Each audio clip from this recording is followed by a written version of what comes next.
Oh, is it recording? Oh, yeah. Oh, I didn't know it's recording. Hello and welcome to another photo mishmash. I'm Christina. And I'm Toby. And this is episode 19. Frank and his sister. That's what the random podcast title generator suggested as a title for this. Interesting. The things you can find on the internet. Yeah, seriously. Viral Voice Hour. What is that? Another new culture cast. Oh, titles. I wish we could insert photo though, so it would work with us. Jane and her mom. Okay, that one was enough. Oh, I found what I was looking for. Sorry. Go ahead. So first up is the week in review. The week in review. So first thing, we had an image critique this week that was a wrap-up of the previous 2 weeks ago, posting on Facebook images.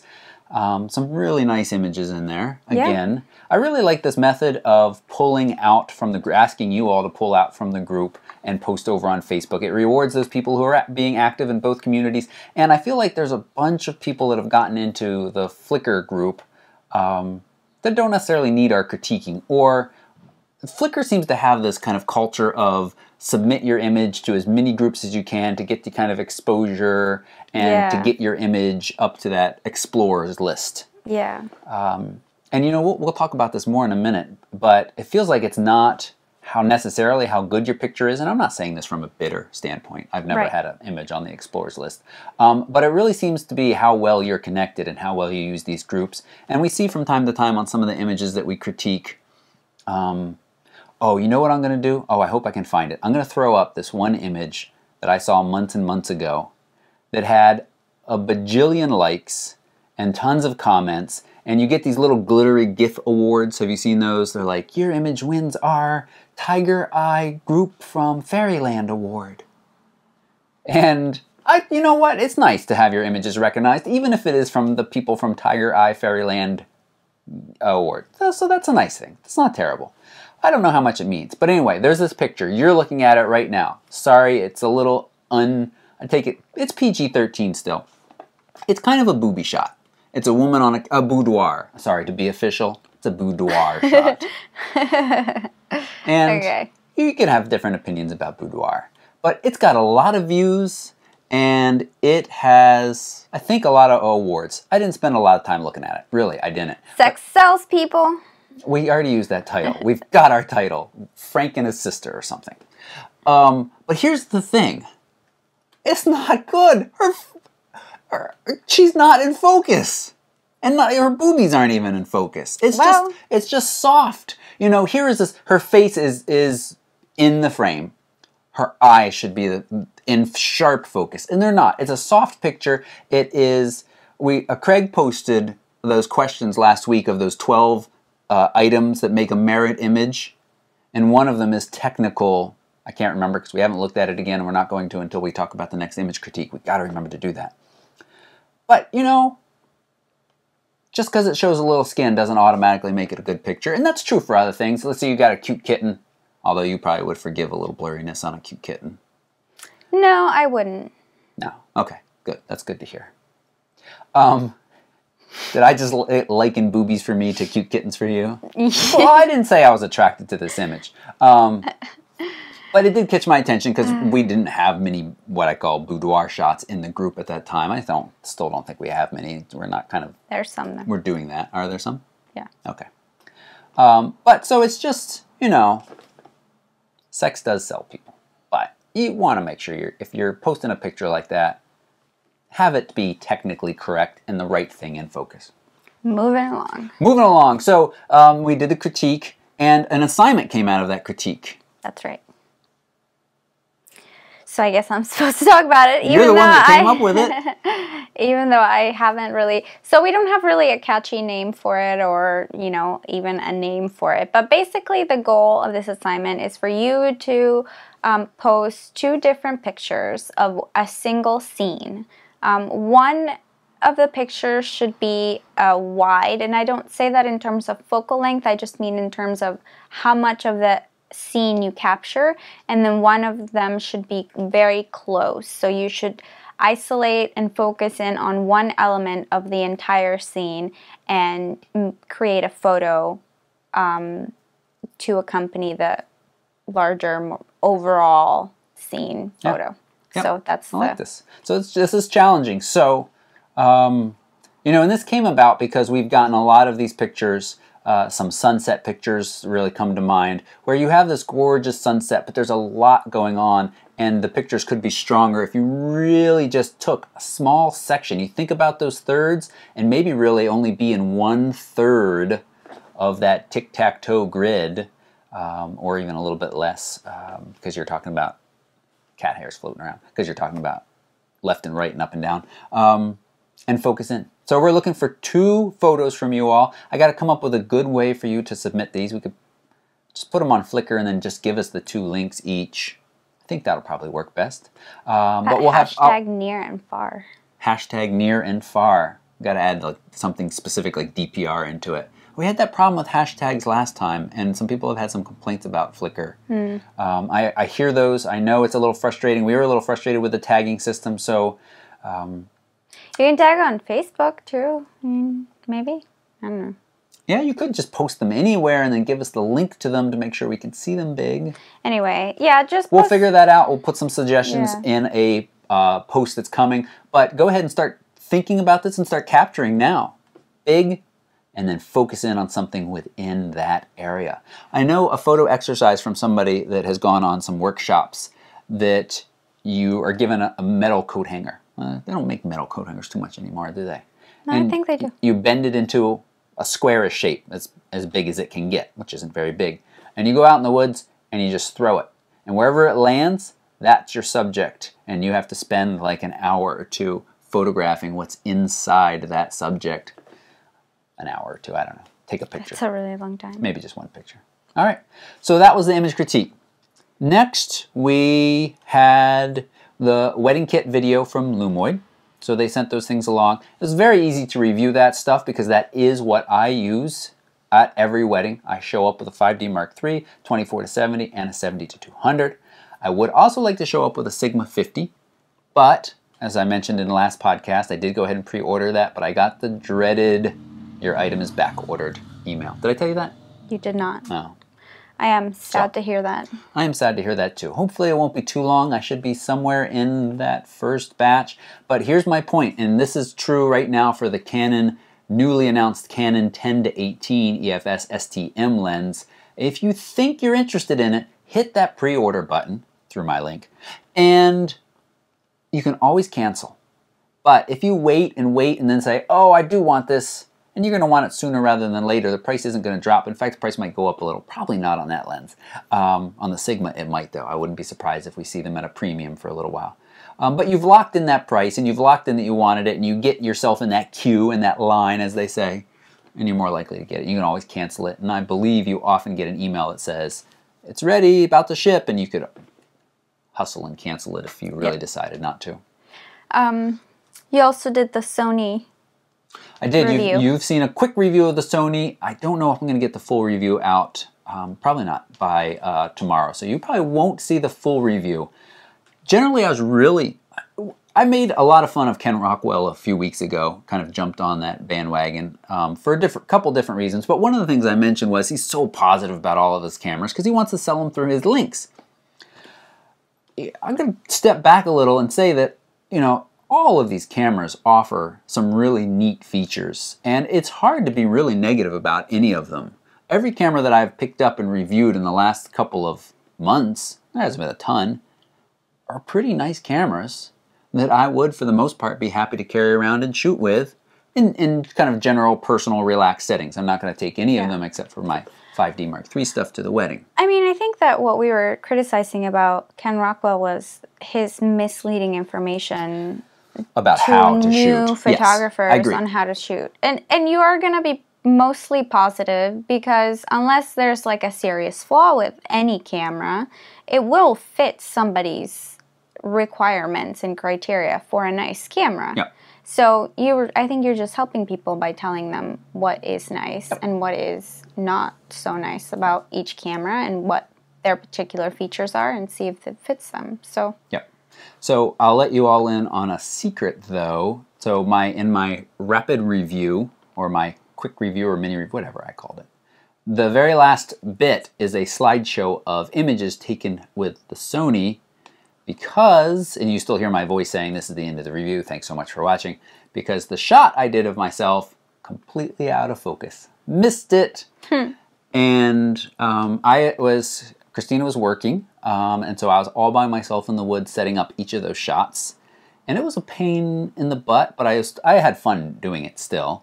I'd basically focus on a tree near where I was standing and then move it a little bit, or focus on the ground and then move it up and then go stand in that spot and hope it was in focus on me. So this was the 5D Mark III. If using the 70D, you can't start and stop video, but you can use that DSLR app, DSLR Controller, to check your focus and photo mode so you know you're in focus. You see it on your little screen, you're holding your little screen, the camera's pointed at you, and you go, okay, I'm in focus, or you can even touch to focus. Then you go over, you switch the camera to video, you turn the Wi-Fi off, and you connect to yourself. So all of this to say, I went ahead and bought the little wireless dingle dongle thing that dingle dongle, maybe that's the title. DSLR Controller recommends this little Wi-Fi USB type thingy, and that will let me do Wi-Fi with the DSLR controller to the 5D Mark III and do video. So people have been asking, and that's a cheap way to do it. It's 30 bucks. You gotta root, I don't think you have to root, but you have to put a customized ROM onto the little USB thing. It sounds pretty easy from the way people are talking about it. So I'm gonna give that a try and I'll keep you all updated. But you know, right now we have a longer USB cable, and that works sometimes as well. So there's DSLR controller running right here, so we can see ourselves, make sure we look beautiful, make sure we're still in focus, and see that we've been recording now for about 13 minutes. Everybody's gonna look down at the time on YouTube and see that it's like 2 minutes. They're gonna be like, what did they cut out? now they are. So I don't know if you're going to see another video before that, and we shot our first wedding of the season on Saturday.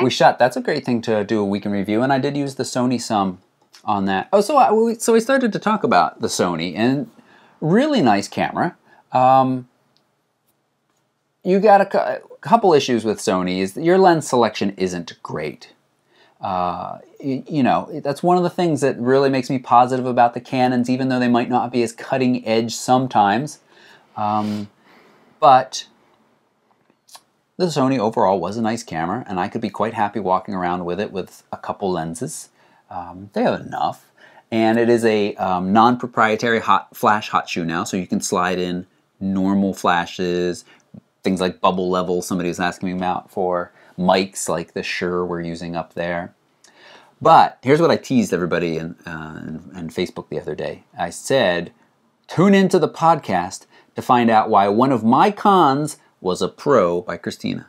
Did you see that post? I did. My con is the EVF, the electronic viewfinder, because this is a mirrorless camera. It's kind of dull and lifeless. It's a little flat looking through there.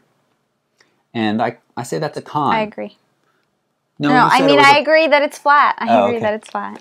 Why did you say it was a good thing? I liked why you said it was a good thing, and I'll come back to something else in a second. Well, I feel like when we're out in nature or anywhere really, we take pictures with our digital cameras and then we come home and we import them after, you know, we're far away from the location where we shot. And we import the images and they're kind of like, well, pretty lackluster. They're, you know, they're pretty raw looking. They're pretty... Ooh, raw looking. Yeah. I like what you did there. They're pretty raw looking and just kind of, you know, the colors don't pop very much. And so then you're like, well, I wonder this, or I wondered, now I know. I just wondered if, like, my eyes just, you know, or if my mind just imagined the scene as, like, much brighter and much prettier, much fuller, much richer. But then I put up the camera up to my eye, and through the electronic viewfinder, it looked kind of like exactly what it would look like if I had imported the raw images into my computer. So it just kind of gives you, you know, a preview right there where you're taking the picture of what it's going to look like when you import it for the most part. So you get to see right away as you're taking the picture what the colors are going to be like, what, you know, everything pretty much, versus an optical viewfinder where you still see the scene the way that it actually is. So I think that's kind of a, you know, it's kind of realistic in a way. Well, I think you took that in a slightly different way than what we were trying to say Did I? first. Yeah. Well, because you're saying you like it that it's an EVF, and when you look through there, that is what you're capturing. But what I was trying to say is you're saying raw images that you capture are usually a little flat and dull, and that works well with this flat and dull viewfinder because they match. When you look through here and then you take a picture and you come home, you're like, oh, that's what I saw through the viewfinder. Yeah. It's not what you see through the Great Wall World. And now That's what I said. Okay. I'm confusing myself now. I'm sure you guys get it. Specifically the flat and dullness. Okay. You know, being a pro, where I'm saying it's a con. Well, I don't think that the flat and dullness is a pro. I just think, well, it matches. You have made this into a thing. Let's just be upfront here. I didn't say, oh, this is a pro, I think. Did not say that. I just casually made a comment about the electronic viewfinder. I often like to play devil's advocate, so that's probably what I was doing, because he said, oh, the viewfinder is not that nice, and so then of course I felt obligated to say, like, oh, but maybe that's a good thing. Yeah. So I'll tell you, it was very apparent to me when I was comparing and contrasting versus the 70D. And we were out at that pretty lake. It was getting close to the golden hour, that kind of time where the sunset light has color to it. Sunlight has color to it as it's getting close to setting. And you look through the 70D viewfinder, and it was gorgeous. It was a beautiful evening. The light, I just said, was nice. It's the 70D optical viewfinder. The 70D optical viewfinder.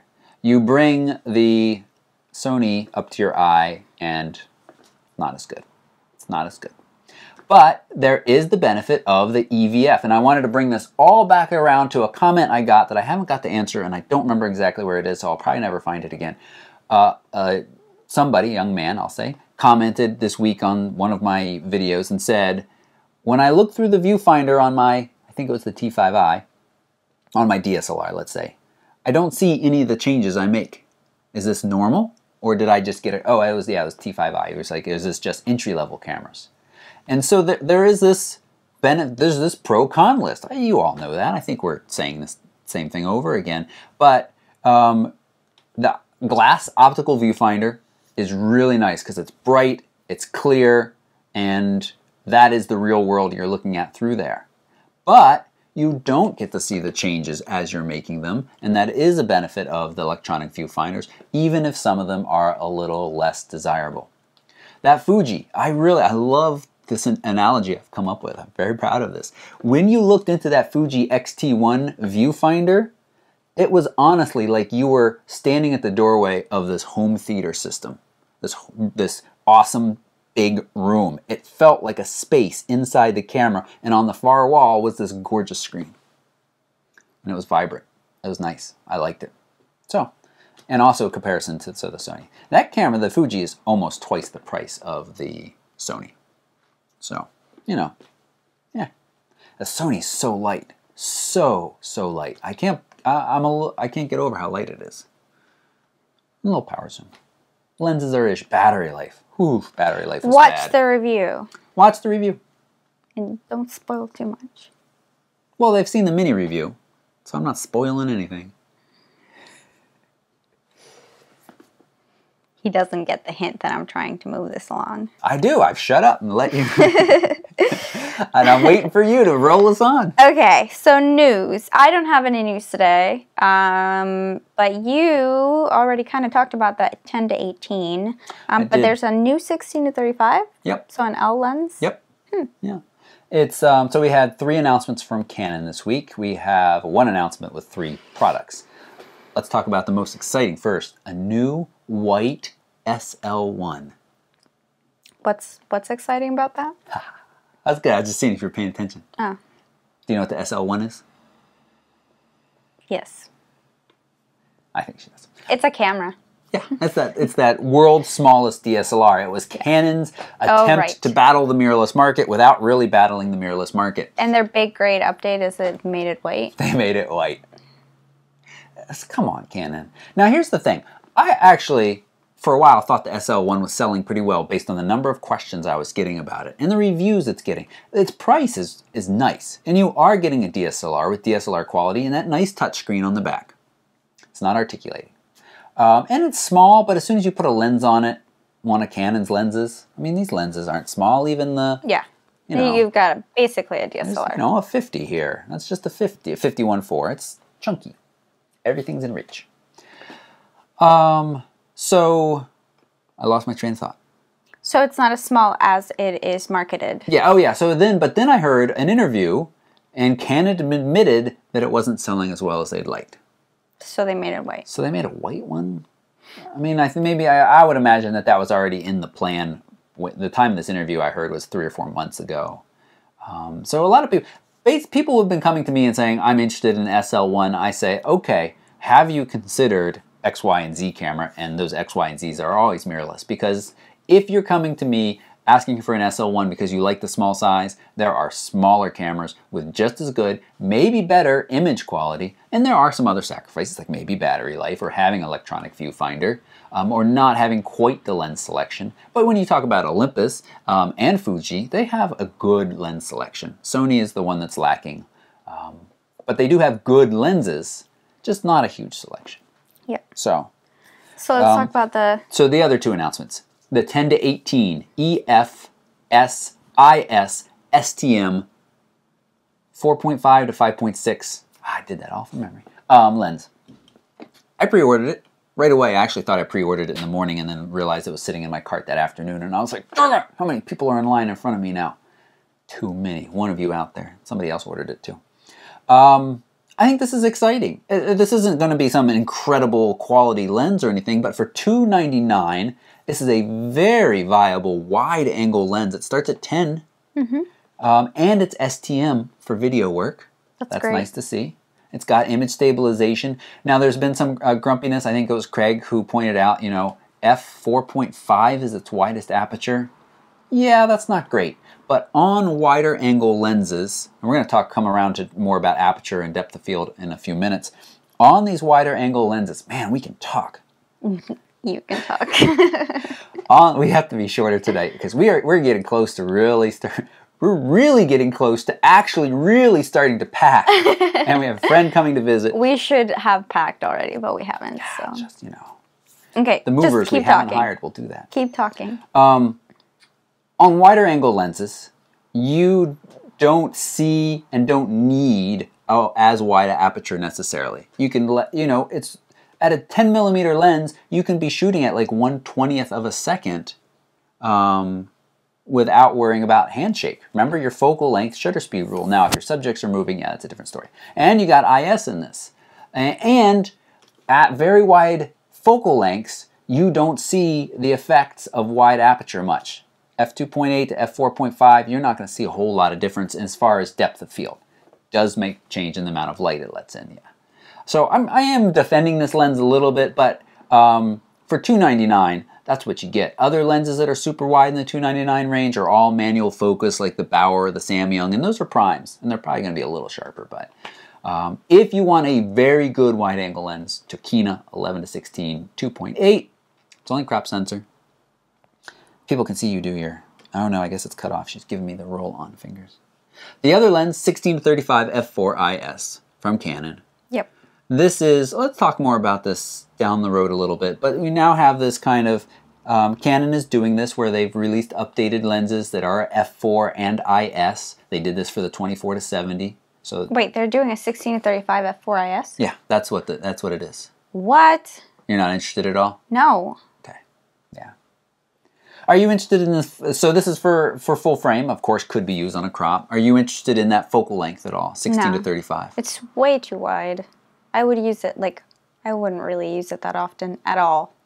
Yeah. I mean, I feel like it's very rare that I ever need to go wider than 24. And I just back up, like you just back up a little bit and then you've got it. Yeah, I mean, okay. I feel like every once in a while we should put a disclaimer up and say, this is how you and I shoot. There are some people who love to shoot weddings with thought that was implied. I know. But I think it bears repeating every once in a while. 16 is really wide. I know it is. 16 is ridiculous. Not arguing that. Okay. I agree. But there are some people, my friend Bryce, he shoots weddings. He likes that wide look.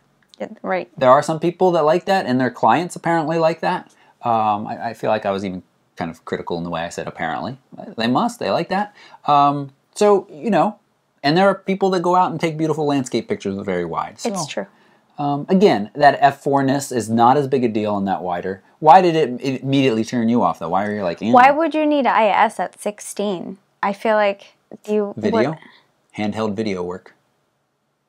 Yeah, okay. And that's my thing also. When you're shooting video, you don't really want to go too wide too often. Aperture, sorry, your aperture, not your focal length. Because getting focus can be tricky. And keeping focus in moving video.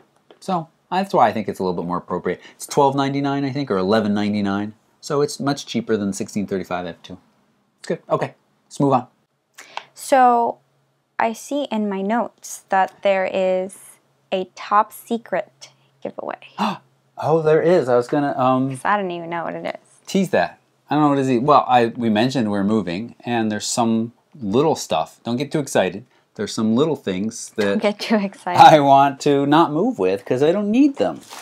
And so down here in the little box of goodies, I've got a Hoya 58mm circular polarizer filter. Woohoo! I love circular polarizer filters. They are the one filter I think just about everybody should own. Really nice for kind of making your scenery pop. Cut down on stray reflections and reflections from water and glass, and they give your images a look that can't be recreated in post-processing. There's no way to remove those reflections or to change the saturation in your green. Well, there is to change your saturation in green, but it does it in a different way. So I've got, I think, two Hoya 67. Oh, this is good for an 18 to 35. The 58. What's the 58 fit on? Some common things. Here's a quick 51.4. Yes, you're right, the 51.4. Here's a quick tip for you all. Did you know that the inside of your lens cap almost always says what size your lens is? So if you're trying to figure out what filter size you need, take your lens cap off and look at it. This one says E58mm. Or just look at the... It doesn't always say around the edge. Really? Yeah. Okay. There are some. Did it say on the 50? Yeah. Where does it say on the 50? All right, I was wrong. Does it say it on this 50? So, what do we want people to do to win? No. To win these? A comment on this video?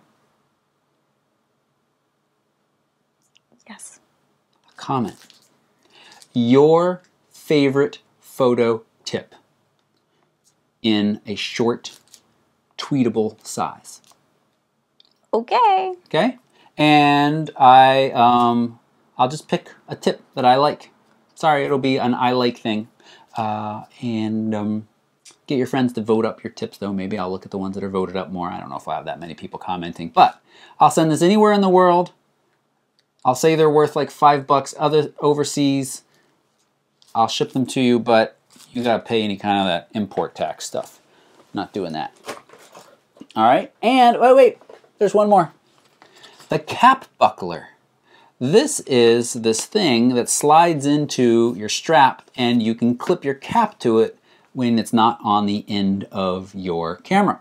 It's called the cap buckle. It's kind of a nifty idea. I don't really use it, and this guy sent them to me a little while ago. I think they could be very useful. Thread cap buckle onto your neck strap so the lens cap size faces away the strap. This will fit 55, 40, 52, and 43. So it's for your little bit of your smaller lenses. I think 43 is the 40mm, isn't it? That's the very small one. I think it's 43. I'm not sure. You may or may not be able to. No, that's 52. Oh yeah, it'll fit the 40, even though I have a weird filter on the 40 right now. So if you have a 40mm and you want the cap buckler, comment down below 3 things that are going to get sent out. will we be moved by next week, or I can still send things next week? We'll have a couple more little things next week. Yeah. Okay, so we're just gonna skip right to reader questions. No, we do have a discussion. Or we're time wise. I think we're a little tight on time today. Okay. So maybe we can just do a little bit of a longer podcast next week or the next. Because we only have one reader question right now. I know, but you were gonna pull up the questions on Facebook. I just know it. So. I want to talk about the discussion briefly. Can we talk about only the discussion and do reader questions next time then? Okay, bossy lady. My stuff is frozen up.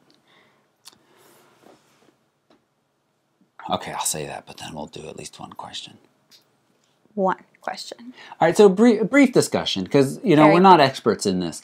But somebody asked, they want to get into wedding photography, and they're advertising in a couple different, well, actually, I can't remember what they said.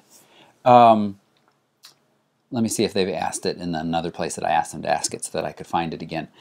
Basically, how do you find work?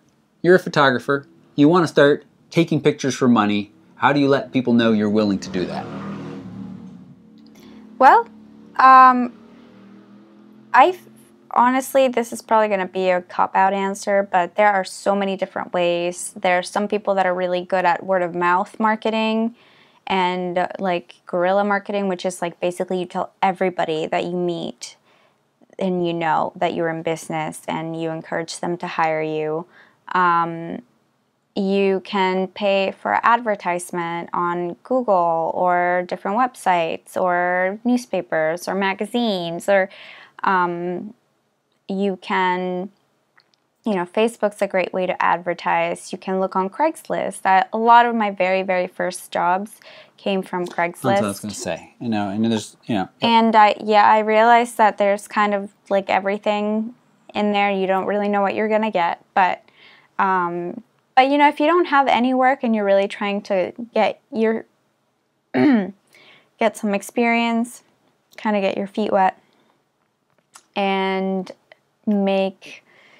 still get paid for your time, but still, but you don't have as much experience, I would check Craigslist. I feel like this is such a big topic that should probably be covered in a video where You're trying to slide out of it, but no, I think that's fine, and I think we've started. Yeah. I was gonna say Craigslist, but I think there's people of all ages that watch this podcast, but I think those who are a little bit older know this saying very well. It's not what you know, it's who you know.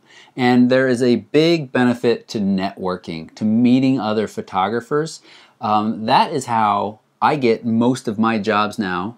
Not that I'm really looking for a lot of jobs, because I work with you and then do this and plus the other. Anyway, but it is being referred by other photographers who are double booked. And you even get weddings that way as well. And I send out weddings. And you send out that wedding. There's a network of, this person I know does good work. I can trust them. I've met them face to face.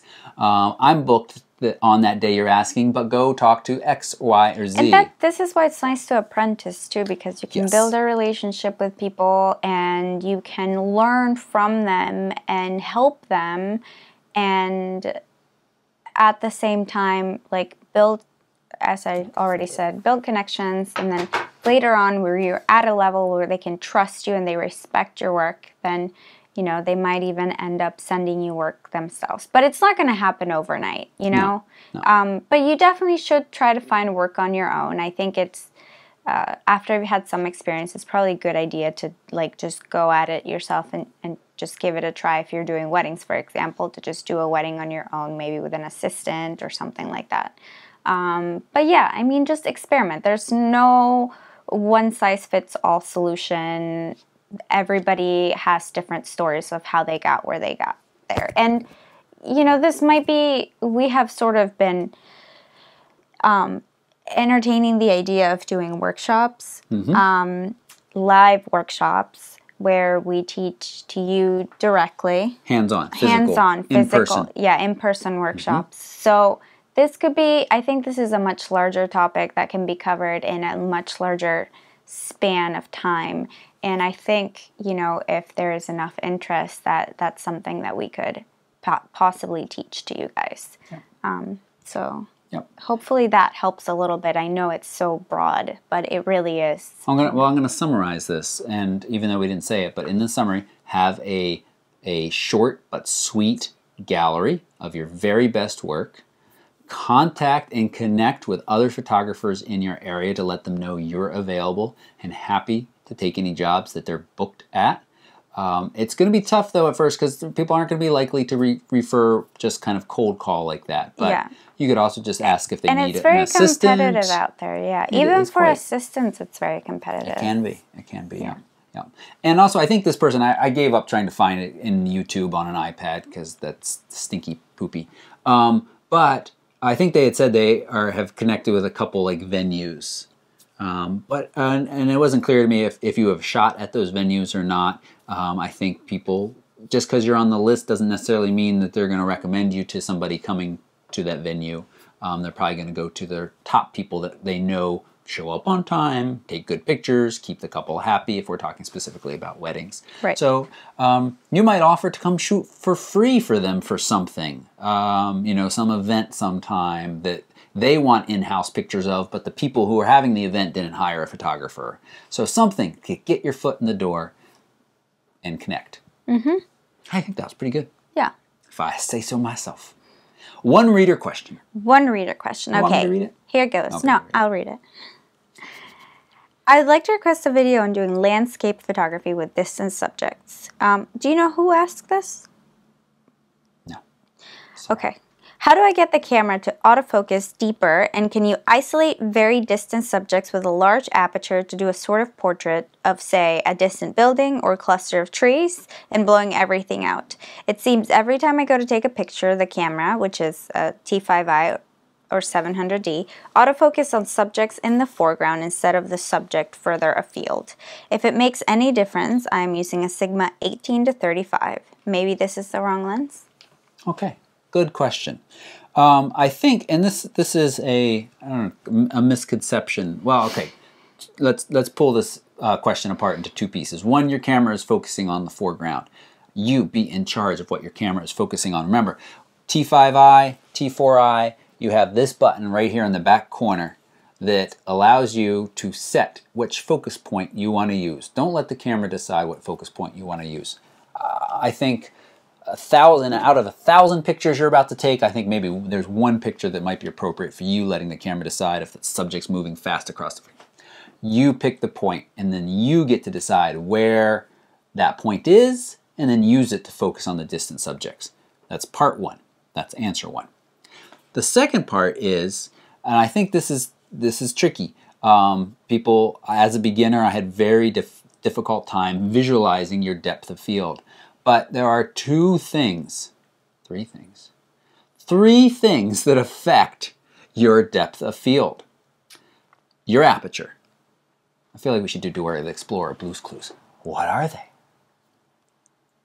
That's right, aperture. Was that too cheesy? Second thing, is what focal length are you shooting at? And the third thing, distance from the subject. I love it. I'm so good at this, yay!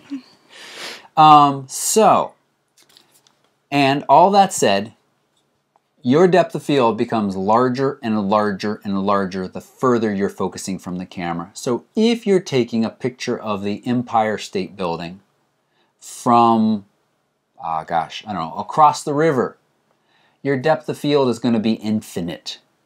Really is. Even if you have like a super zoom. Yes, even if you have you could have a super zoom.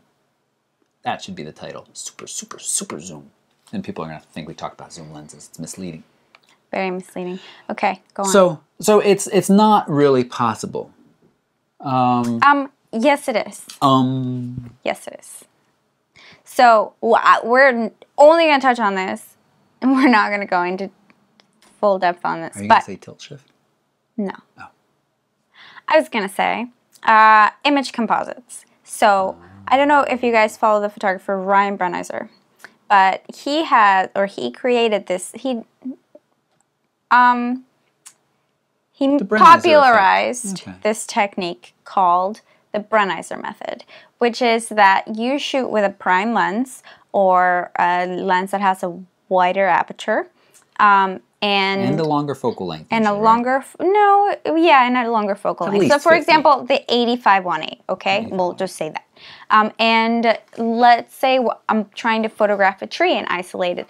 So instead of trying to get the tree in the camera, in the viewfinder, the whole tree, I'm gonna get in close and just get a little tiny bit of the tree. So like, let's pretend this is our viewfinder, right?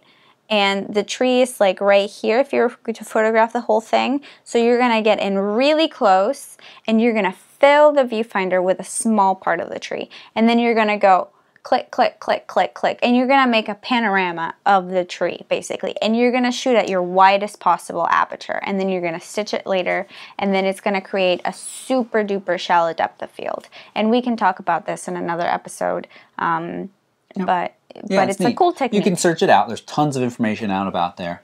That's true. That's true. Still not going to work on something as far distant as a building across the river. But in an example of a tree that is, you know, a little bit further out in the field, certainly works. Yeah. Yeah. Yep. That's true. Cool. So in general, it's very hard to get a shallow depth of field at very long distances. Yes. And at very big things you're trying to capture. You just can't do that. Now the Sigma 18-35. Certainly not the appropriate lens to create a shallow depth of field at a great distance because it is such a wide lens. Very nice, very sharp, has a great aperture for being a non-prime lens, but I don't want to call it not the right lens for the situation because there isn't really a right lens. It's just kind of not really possible unless you're doing the prime thing. So yeah, there it is. You know what, I'm going to show, we're going to wrap up here, but I am going to show how I created the fern and waterfall picture, since that is a little bit of a composite. Okay. And JCB, he's got sharp eyes. He looked at it and he said, that rock looks a little photoshopped. And so I want to show you all what I did and why I did it, and talk a little bit more about that. Okay. So let's move to that right now. So I want to take a moment and show you, a few days ago I posted on Instagram this picture. And I was really happy with it, and just wanted to kind of take a few moments and share with you how I made it, because it is not just one image, it is actually two images. But before we get to that, let's take a step back. I was in the woods reviewing my Sony a6000, and I had lots of bits of gear and was wandering around and trying different shots of different things that I thought might be interesting. And looking for the blurry water pictures. I often love, these were just test shots, but I love that long exposure of moving water, which will give you something like this. So as I was leaving the area, driving, I saw this little roadside stream and slammed on the brakes, hopped out, and was like, eureka, this is great. So I set up here using a circular polarizer, was able to get up to 2.5 seconds, which is usually plenty for good blurry water, of faster moving water. And so I am using the Sony a6000. I'm using the Metabones adapter, which allows me to mount Canon lenses, and I'm shooting with the Canon 24-70. It's a very sharp lens, very nice setup, and as you can see, the Sony a6000 is capable of producing very nice detail once this finally loads up in here, of the moss and stuff. So I really like this water, didn't want to center it, of course, give it a little bit of room, took a shot, then studied it on the back of the camera and immediately noticed this big ugly stick there. So next shot, I moved the stick. I call that pre-processing. That is setting up your scene before you take the picture to look a little bit better. I think, you know, as long as you're not destroying the area, moving a stick is fine. I think things like that are acceptable. And then I realized that over here there was this little fern, and it really set up this kind of spring contrast, flowing water, baby fern, and I really was excited about it. So I moved over here and started to think about how I could capture, and took a test shot. And again, hey, look at that big ugly stick. So I got rid of the stick, I tightened up the shot a little bit, but we've got stuff over here that doesn't add much to this image. Yeah, so move forward a little bit. Now, again, was shooting at about f8. I could have gone a little bit higher. It gave me 2 seconds, but the water was blurry enough, and I like that. And then, though, I wanted a little bit more. No, what did I want here? Yeah, I liked the water here, but I didn't like how in focus everything was. So the water's good, but everything is in focus, and your eye is like, well, what's the subject? What's the subject? What's the subject? But shoot at a very shallow depth of field, your eye is like, oh, the fern is the focus, but we have this backdrop here of this waterfall, which can still catch your eye. I liked the way that those two things work together.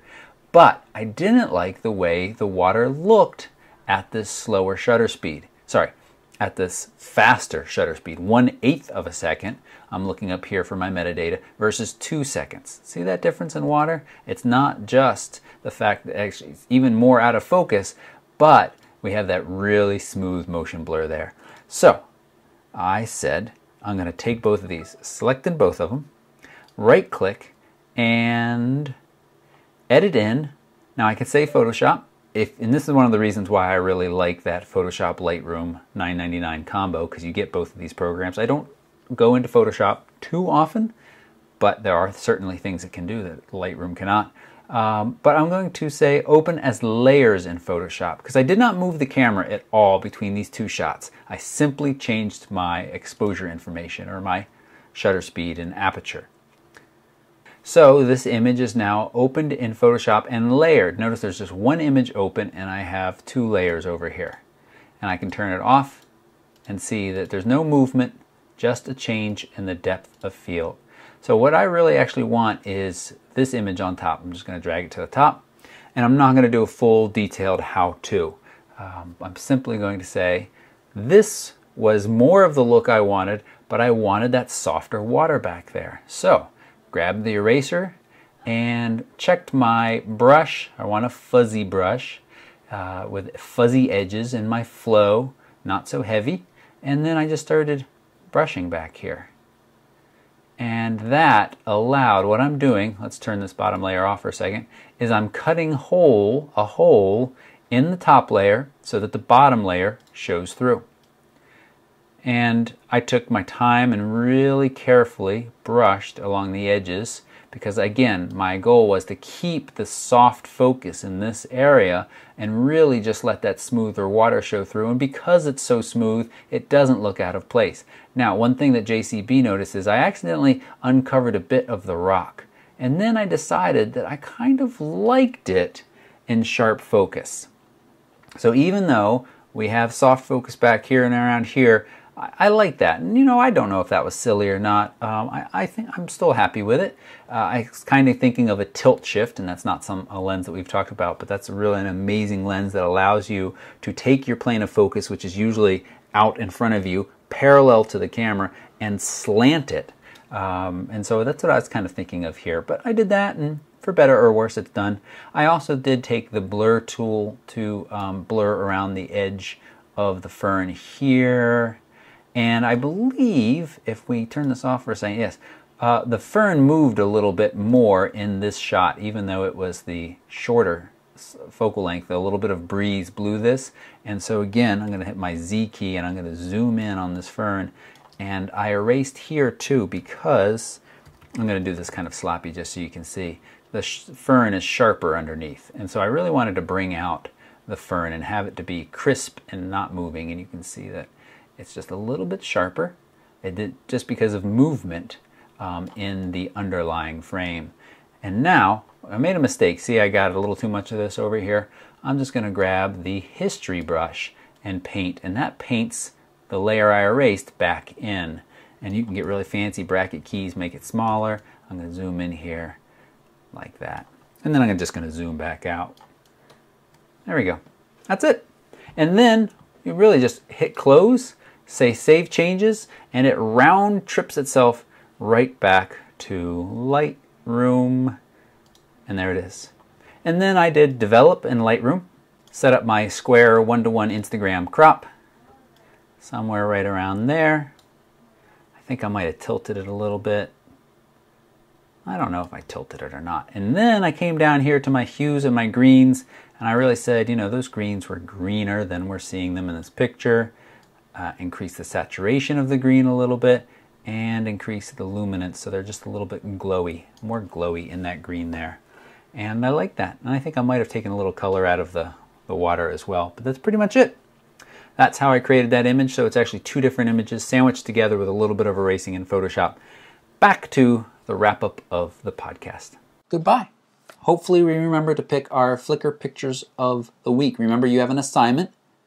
Big scene, focused. Yep. Great. Thanks and so much. Subscribe. I don't think anybody watches this who's not a subscriber. Subscribe. Thanks so much. See ya. Good night.